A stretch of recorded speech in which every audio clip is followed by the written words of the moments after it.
Hello, welcome into the Starters Podcast Edition. I am Dave Trinadoy. Joining me, as always, Joey Alfieri and Simon Salikas. Gentlemen, how are you doing? What's going on? Salikis's prospect video that came out on Twitter earlier this week. Dave, you put a little teaser from what we did in studio. Yeah, right. Some people very angry. Some people very angry about this. I think I got more positive. I think a lot of people. Hold on, let me get my favorite reply, Salikis. My favorite reply is TikTok from one. No, I didn't even get that. I saw the TikTok ones. Those are very negative. But Truck Sweetheart 727 with a Canadians display picture as their display. Probably why no one ever heard about him.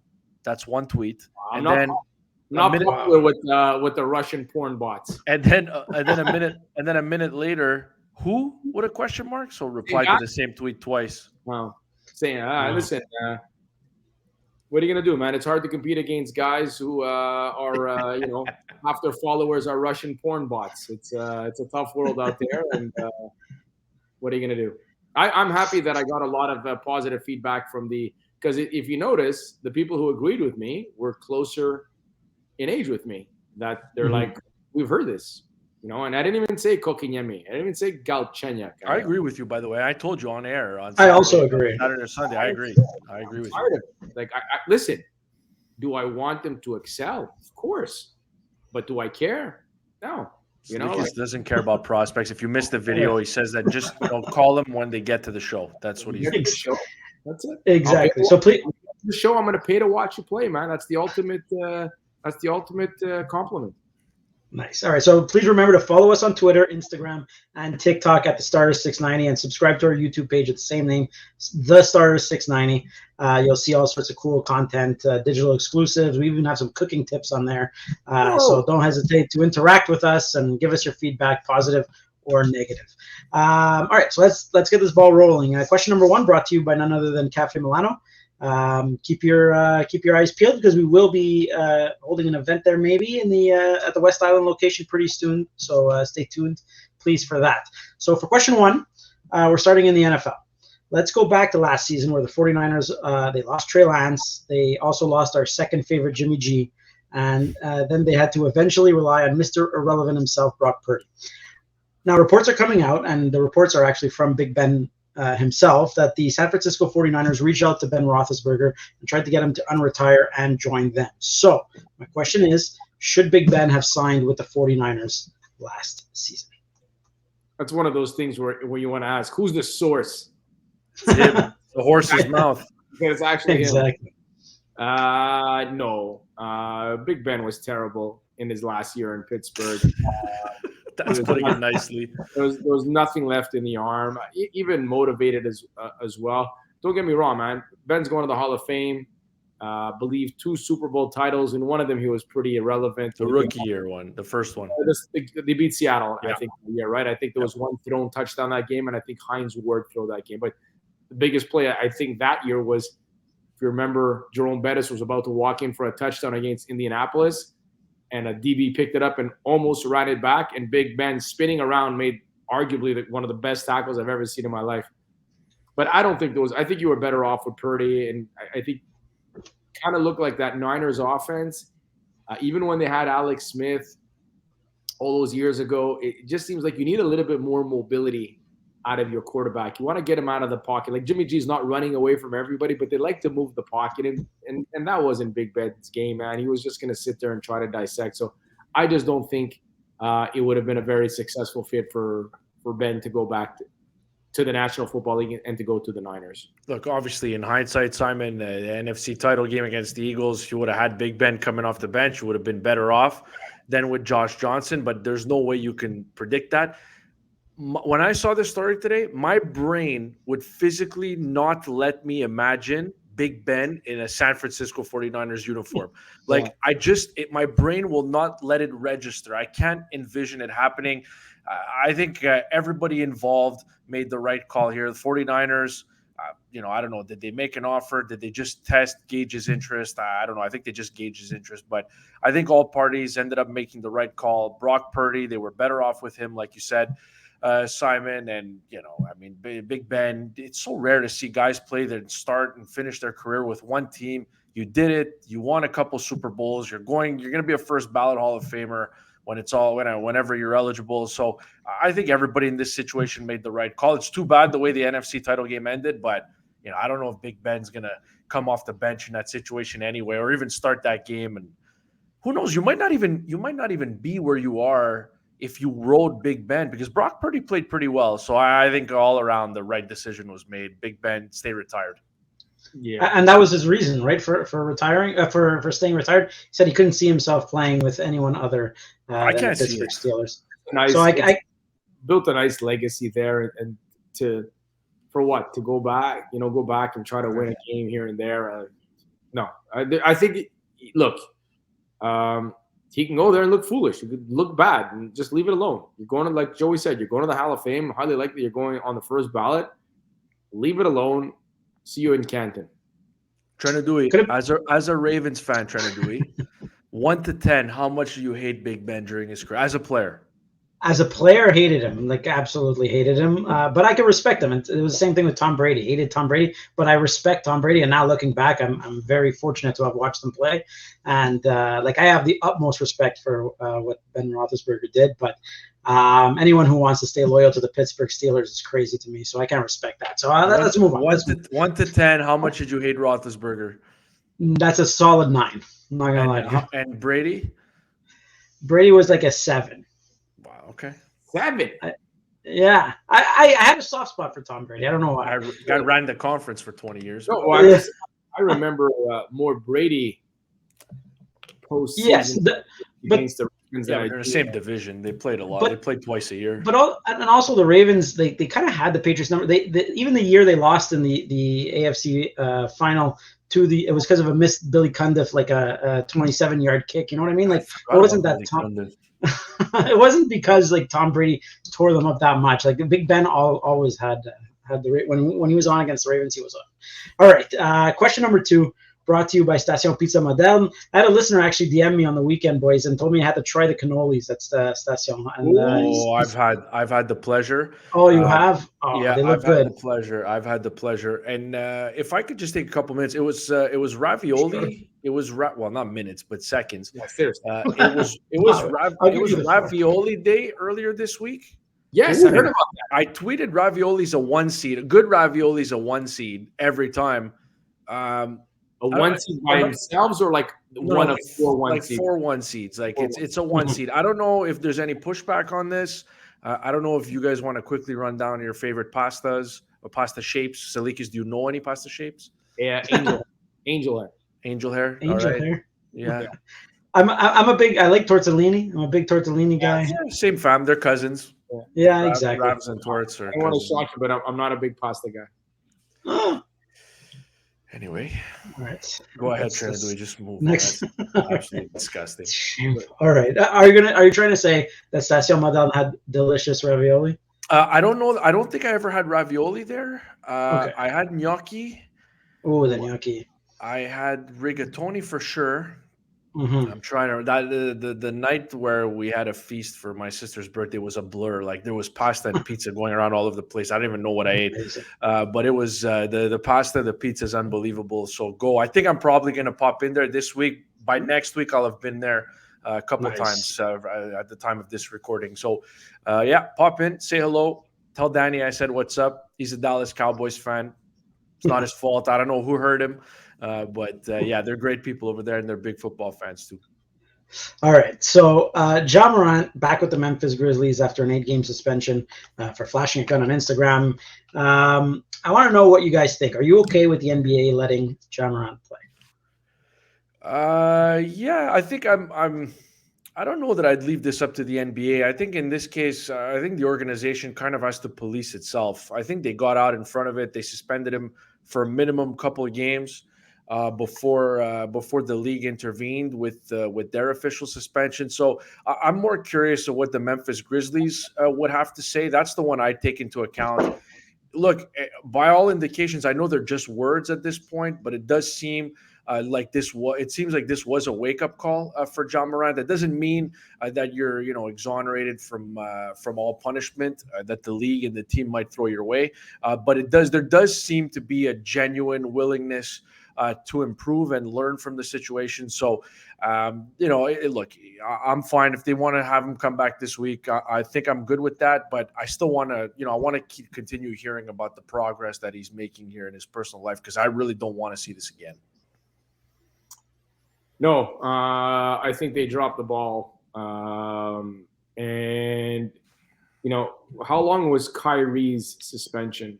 And Kyrie liked the tweet. Kyrie was ignorant, insensitive. He shared a racist thing. Mm-hmm. Okay, that's terrible. Yeah. And the NBA took action, and they did what they had to do. You have one of your most prominent young players on Instagram in a strip club, half naked, waving a gun. And the gun issue is a polarizing issue south of the border. It's the whole Second Amendment and this and that. But Adam Silver has been very, let's say, more liberal than he is conservative when he's coming to running the NBA, as most commissioners are. And this is a pressing issue.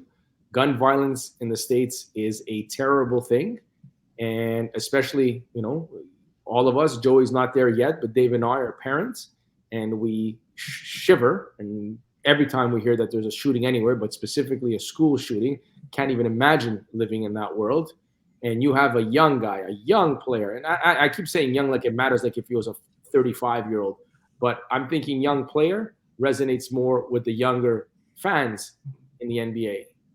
And you should have been suspended to the end of the year. But it's not happening, Simon. You know that the dollar rules all. Yeah, I know, but it's not realistic. It's not happening. Okay, they're not doing that.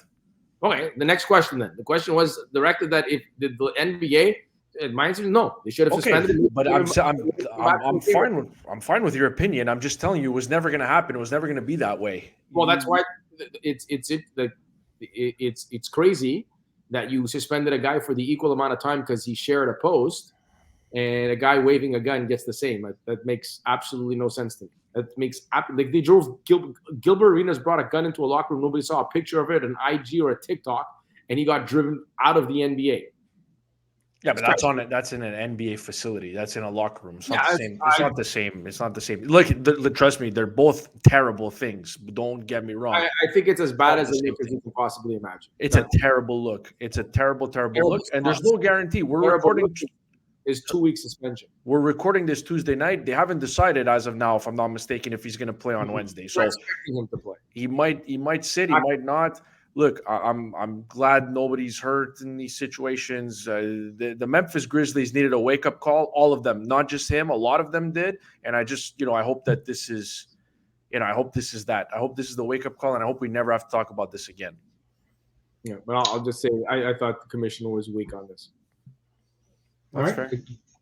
Fair enough. Good answer, boys. Question number 3 brought to you by EA Fitness. Simon, I must say I'm usually pretty intimidated by gyms and fitness centers. I'm not really the epitome of health and fitness, but I checked out EA Fitness, and its founder seems like a great guy, and they have a ton of great reviews, especially on Google. What do you have to say about that? Well, it's EA Fitness is on Samson Boulevard in Chamonix, and it's not like a large gym where there's hundreds and hundreds of members. It's private training. So I go there, and I asked them to do a couple of specific things. I said, please, I need to work on my core. And while we're at it, can you implement something that would allow me to drive the golf ball a little bit further? So that's how specific you can get. And if you're a bigger guy and you're 6'2", 285, and you need footwork because you want to get onto the Alouettes O-line, they'll prepare something for you if you're a big dude to get you better. And if you're a smaller person and you want to work on your quickness. You're trying to tell me something here? I'm not telling you anything because I don't think you can play O-line. Not a chance. But if, again, when it comes to male, female, it seems like there's the same amount of people working out for all different types of reasons, losing weight, gaining weight, physical strength. But what makes it special, it's a one-on-one. You just don't walk in the 3 of us. You go do chest buys, and the other guy does triceps and shoulders. You work one-on-one with a trainer. And a nice got a call this week from somebody who saw the podcast, and I put him in contact with EA Fitness. And I hope really look at that little podcast. This is just a little mom and pop shop podcast when we started, and people are reaching out to Trent and Dewey about cannolis. People are reaching out. I mean, we cover all the bases. If you want to get heavy, we got you. If you want to bulk up, we got you. If you want to lose weight, we got you too.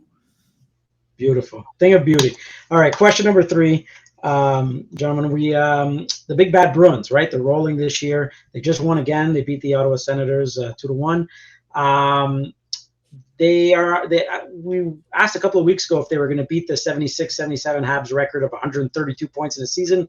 They have 12 games left. They need about 18 points to do it. I don't know if they're going to be able to make it, but it's certainly. I said no at the time. Yeah, I don't know. It's they went. I think they had lost 2 in a row after you said that, but then now they've won 4 in a row. 2 in a row. So I want to know, guys, who, if anyone, could take down the Bruins in the East? I got to think. Listen, maybe with a healthy Pacioretty and a Svechnikov, I would say that Carolina can do it. I like that blue line. They can skate. I don't think this Bruins team is like the Bruins teams we've come accustomed to the last 10, 15 years, where there's guys out there that can run you through through the boards. They're pretty physical on the blue line with McAvoy, but the addition of Orlov and the blue line that can have to. When I watch them, it's just 6 guys that can skate, 6 guys that can move the puck. Yeah. You look up front, they got a little bit of sandpaper on their third line, but kind of nothing that overwhelms you. So I'm looking for somebody who has to be a complete individual performance. And when I look at the Eastern Conference, it can only be the New York Rangers goaltender. He has to steal a series. I do like Kreider and Trouba, that physicality, a very skilled top 6 with the Rangers. I don't think they went on a little bit of a nut streak here where they scored 13 consecutive goals and gave up nothing. Yeah. And they were playing Carolina. They were up in that game, but I think Carolina came back to tie it. They gave up their first goal in 8.5 periods on Tuesday. There you go, first goal. So they have the elite goaltending. I think they're excellent on the blue line. Maybe not as deep as the Bruins, but their top 2 or top 3 are as good as anybody on the Bruins. And their top 6 is wonderful. I don't think the last couple of days, it's looked like it's all come together. And again, if you put those young 3 players that they put on the third line last year, I don't think the Rangers would be favored. I still like the Bruins in that series, but the question is who can beat the Big Bad Bruins in the East? My vote goes to the Rangers. I might make you laugh here. And I know last week, I don't remember who you had, because Trent and Dewey asked us for a Stanley Cup final, Simon. I had Bruins and Stars. So I know the popular question. I had Rangers Oilers. Right. So you had Rangers. So you're staying pretty consistent. I think the Bruins are going to go to the Stanley Cup final. I think they'll get out of the Atlantic Division. But if you're asking me to pick one team, I think if there's a team that I think will knock them out, I think Boston's going to get out of the first round. Tampa Bay to me is, I don't even blame them. I just think they ran out of steam. I think this is the year Toronto gets out of the first round. And man, I think if Ryan O'Reilly comes back, the Leafs get reasonable goaltending. I don't know. Everyone's complaining about this Austin Matthews season, that he's not putting up crazy numbers. I think he's still over a point a game and all that. I think once you get a fresh start, you get to start over in the playoffs. I think Austin Matthews will take it to another level. I think if there's one team that's going to knock out the Boston Bruins, I think it's the Toronto Maple Leafs. I'm mortified to say this because Toronto can certainly crash and burn against the Tampa Bay Lightning in the opening round of the playoffs. But if Ryan O'Reilly's back and Matt Murray or Samsonov come up with saves, I don't know which one. One of them has to come up with saves. Then I think that Toronto has the firepower to go head to head with a very deep Bruins squad. Would I be comfortable betting a week's pay on that? Absolutely not. But I wouldn't be comfortable betting against the Bruins at all. So I think if there's someone that's going to take them out, Toronto should get the opportunity before New York, assuming they get an opportunity at all. So I'm going to go with Toronto Maple Leafs. I think the Leafs can take out the Bruins. Wow. Solid down the middle, right? Yeah. That's where the Leafs can excel in that series. They're going to need a save, man. They didn't get a save in game. They didn't get a save in game. Well, the turnover, Galchenyuk turnover, but They didn't get a save in overtime at Game 5. They didn't get a save in overtime Game 6 against. Yeah, that guy's gone though. So you know. Yeah, and go last year too. They didn't get a save again in Game 6 overtime. They need just one save. And that's my concern when it comes to the Leafs. Yeah, mine too. All right, let's go to question number 4, brought to you by Vivaldi, the West Island's primo bring your own wine and beer restaurant. It's amazing. And order the gnocchi gorgonzola, please. Tell Steve or Dave that the starters sent you. All right, Brendan Gallagher, back in action. Kirby Dach, back in action. I just want to know, did the Habs do the right thing by bringing them back this season? Kirby Dach looked pretty good in this game, this win over the Tampa Bay Lightning, by the way. Like, goal aside, he actually did look pretty comfortable playing on Suzuki's wing. It's about time Suzuki had somebody, I don't want to say respectable, but a legitimate offensive threat at the NHL level. I'm fine with this. Like, guys are healthy. Like, what are we supposed to do? We're supposed to sit them out. And if I'm Brendan Gallagher, I know people are, upset about Gallagher's lack of production and lack of ability to stay healthy in the last couple of years. The contract is not a good one. But I'll say this, like, if I'm Gallagher, like, I want to get out there at the end of the season. I want to go into the offseason feeling good about the last 10, 12 games. And look, I know it's a work in progress, but to me, I mean, look, Josh Anderson, I don't know how serious it is. He blocked a shot with his hand the other night, then went crashing into the net at the Bell Center against the Tampa Bay Lightning. So I don't know if he's going to be out for any extended period of time. You got to put these guys out there. So to me, I want to see more Dach anyway. And Brendan Gallagher, I think you want him to get out there. You want him to put together a solid last few weeks of the season. And you want him going into the summer feeling good about himself. And hopefully you get a guy who, doesn't have as many hard miles on him this year because he didn't play as much. And hopefully he's a little fresher going into next year and feeling confident. So I'm fine with it. I don't know what else they're supposed to do in this situation, bringing guys back from injury when they're fully healthy. So, well, look, I agree with Joey. If your guys are ready to go, Gallagher has been a big part of this club for a long time. He's a voice in that room. When the guy says, "I'm ready to go," you got to play him, right? Kirby Dach too. Just anything you can get out of Kirby Dach, any extra shift, even if it's a couple here and a couple there. With Nick Suzuki will only help you going forward. Maybe a little bit of Kirby Dach at center as well to see how that plays out to finish off the year. But the best part of Dach and Gallagher coming back is Richard and Harvey Pinard and maybe Alex Belzil and whoever else, if they can get some of their NHL bodies. Like, look, this came a little bit unexpected. I wasn't expecting these guys to come back. So can we say Armia will come back? I don't know.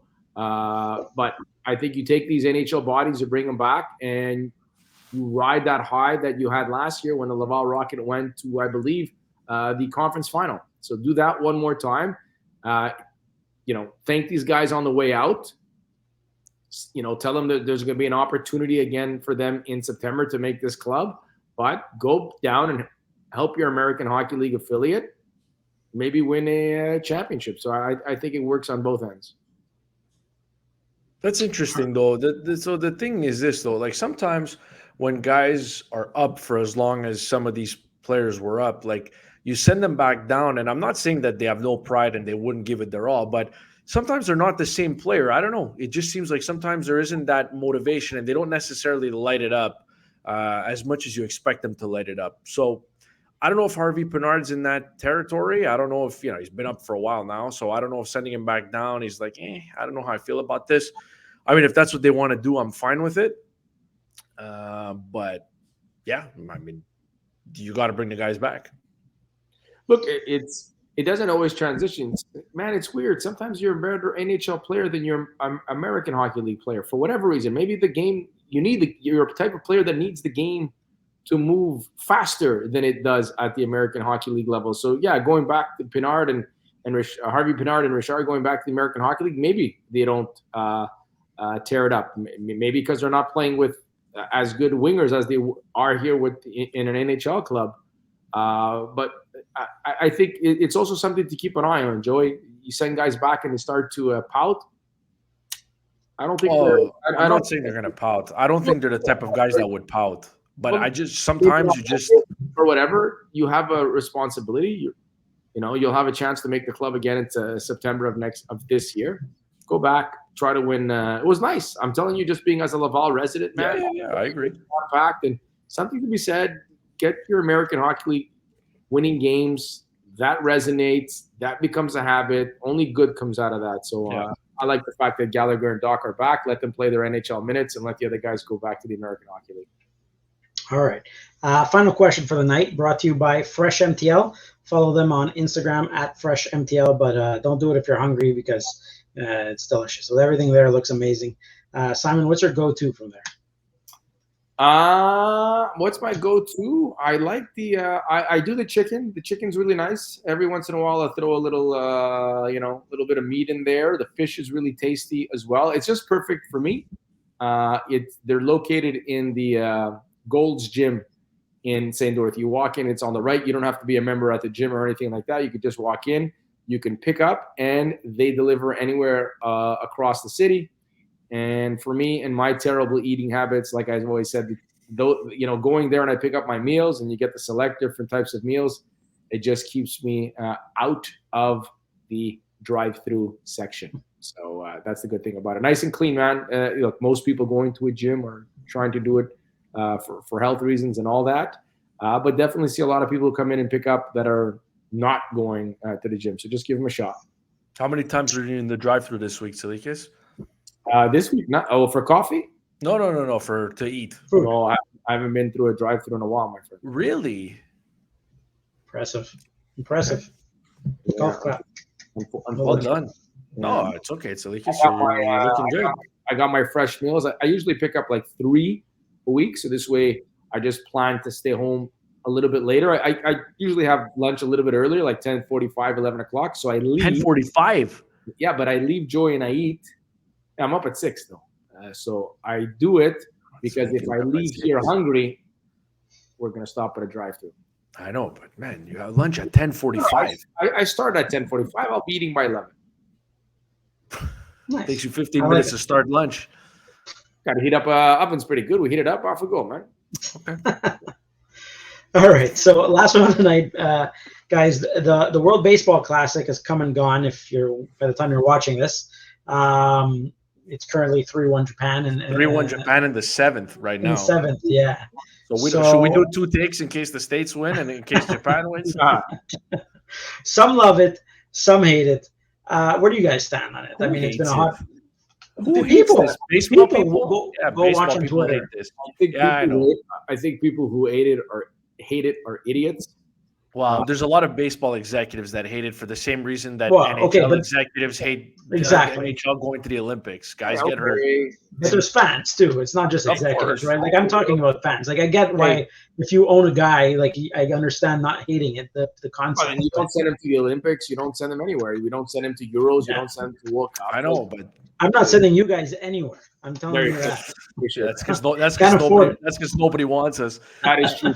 Do you know how many people in Japan? I saw this today. I retweeted this today. Do you know Italy is a ratings driver in baseball now? Do you know how many people watch Italy in Japan? How many? 62.5 million. That's the Mike Piazza factor. That's crazy. That's ridiculous. Crazy numbers from the Czech Republic when they played as well, that the numbers were so high. Look, it's outstanding. Grapefruit League and whatever the other league is called absolutely sucks. Nobody cares. And you know what? And I get those executives that don't like it, and some of these sports writers who should have I don't know if you get issued a license to be a sports writer, should be revoked. Just shut up. It's not about you. What people have to understand is that there are individuals on Earth that wear Braves jerseys and Royals jerseys and Padres jerseys, but they get more pride and enjoy more wearing Venezuela jerseys, Colombian jerseys, Japanese jerseys. Like, these people love it. Like, meaningful baseball this time of year. This is the time of year where baseball sucks the most. At the end, where you've kind of set your rotation, you know who's playing. Just useless games on my television. This, to me, I've been watching it, and I really enjoy the late night games. The crowds have been off the hook in Miami, who draws maybe 2,000-3,000 people a game. It's been fantastic. The best. Like, you look at that American. Like, I don't know all about the other lineups, but like it's NBA players right across the board, and even the guys who are not MLB players. Sorry, like Venezuela and Colombia, these guys are coming to the plate. It's not their first time in a batter's box, man. Yeah. And you look at the American lineup from top to bottom, my goodness. So it's been fantastic. I've thoroughly enjoyed looking for. Is this every year? What are we doing here? 2026 is the next one. So, okay. Every 3 years? That's what they're doing? It's kind of very random the way it was. I mean, it came back in 2006. It used to be the World Cup. Then it came back to the World Baseball Classic. Then there was one in 2009, I believe 2013, 2017, and then now 2023, 2026. So I don't sometimes really 4 years, sometimes 3 years. Yeah, it's it seems. And I know that some of, like, Edwin Diaz, blew out his knee, but he blew out his knee. He blew out his knee in a celebration.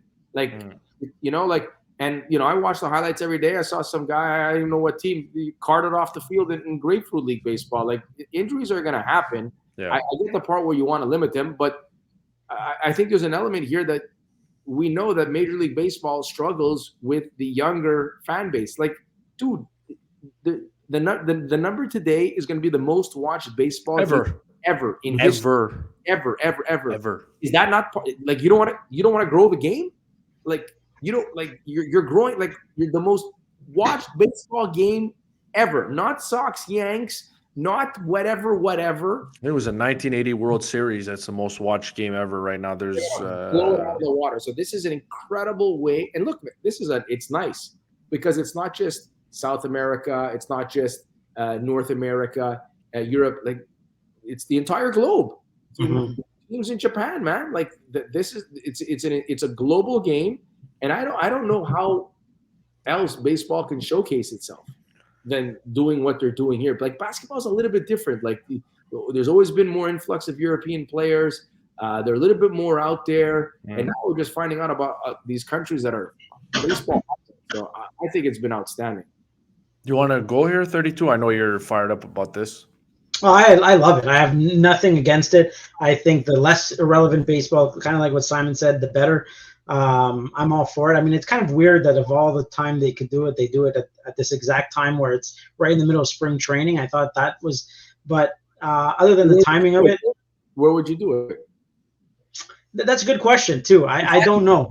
After the season, because some of the better players on the better teams are not going to come. And then if you do it after the season, there's going to be non-playoff teams who haven't played baseball in weeks. No, right? For sure. That's why. So that's probably why they do it now. But it's just that I could see, like, why teams would be less inclined to send them right when you're gearing up for an entire season, as opposed to, like, the whole league taking a break, kind of like the NHL does it. But other than that, I absolutely love it. It's been fantastic baseball. It's been exciting, and it's creating these real characters, right? Rosarena in Mexico, from Mexico. I mean, he's coming out shining in this. Shohei Ohtani, Mike Trout facing off today. Like, it's just this is what baseball is all about, is these little matchups, and that's what this showcase is really showcasing, and I love it. I find that it's also it's not American baseball. Yeah. Mm-hmm. It's the South American teams, like even the American guys, man, they're flexing more, they're tossing bats. It's not that smugness that comes with the Major League Baseball. You can't toss your bat, you can't talk trash, you can't celebrate on second base. Like, I find it's anything but that. And clearly, and it's funny because the American players seem to like that as well. So we always talk about the Latin players and how they love to play, the flair and all that comes with their game. And we're seeing it here right across the board. So just celebrations, Italian team with the cappuccino machine in the dugout.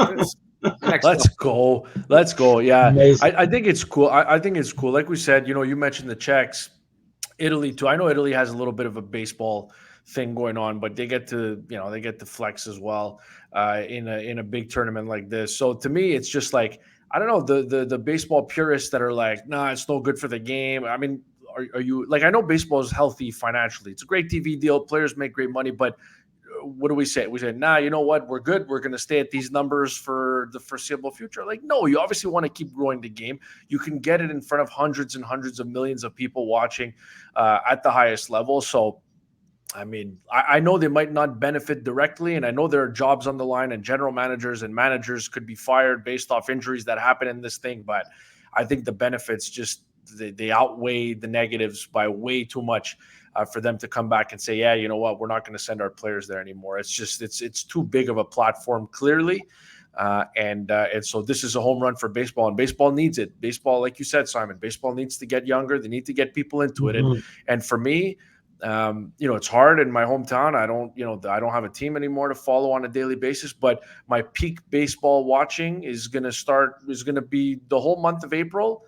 And then it's going to be September and part of October. And in between, I'm going to lose interest. But you know what?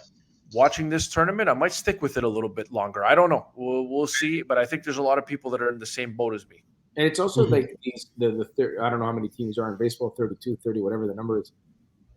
Like, who the hell do you think you are? Like, these general managers. Like how many guys from Man City went to the World Cup? How many guys from Man City are going to the Euro? Like, how many guys in basketball are going to the World Cup? They get paid. I know it's not much, but they do. Yeah, get you're paid. right. But again, yeah, they get paid, Joey. Okay, but they don't get paid. Like, Man City will get paid when a guy goes to they get minimal dollars, but like Allen blowing out his knee is not going to, okay, we got this check from FIFA. It's okay that, the freak here broke. Like, baseball does it. Hockey does it with the World Championships every year, and they're trying to do it with the Olympics. Like, basketball does it. I know nothing about rugby, but I can guarantee you they have a World Cup.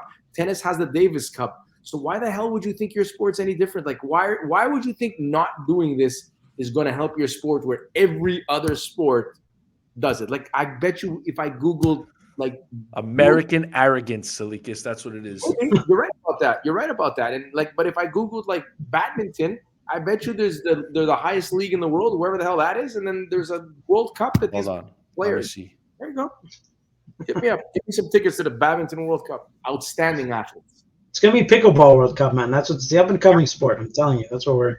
Badminton World Cup is Salikis, August 21st to 27th in America/Toronto. Oh ho ho! I don't know. I think the starters need to go on a road trip here. Should we ask the badminton team owners how they feel about that? Sure. All right. Now I'm seeing Copenhagen. I don't know what's happening here. I saw America, Toronto, and now I'm seeing Copenhagen. Those are very different. The Euros. The Euros. So before I let you go, what time is dinner? Like 3:30? Today? Just in general. Depends. Tuesdays, the girls have to be at practice at 6, so dinner is at 5. Tomorrow, much more relaxed schedule. Dinner will be hovering between the 6:30 and 7 o'clock. So you have lunch at 10:45, and then you wait until 6 o'clock to eat dinner? Today I had lunch at around 10:45, 11, and dinner was around 5 o'clock because I ate with the girls and I took them to practice. Yeah. That's next level. Yeah, I like this though. I do the little bit of the fasting, so it's intermittent fasting. That's good. Yeah, it's good because then, but when you eat like at 5, 6, I get up like at 6, 7. By the time I get to a coffee at 8, we're at that 14-hour mark. That's I like late suppers though. Like when we were in Greece, like when we were in Greece, like reservations at 9, 9:30. Like I love that. Yeah, I'm a big fan. Yeah, on vacation, I'm a fan of that. Day-to-day life, not so good. Right now, I can bang out 2 cheeseburgers, a fry, and a Coke. Oh, no, trust me, I can bang out whatever you like. I'm just saying it's not ideal. Yeah. All right, thank you, gentlemen. Thank you to all who are listening. Check us out every Saturday, Sunday, TSN 690 from 7 to 9 a.m. and follow us on any social media platform at the Starters 690. Thank you.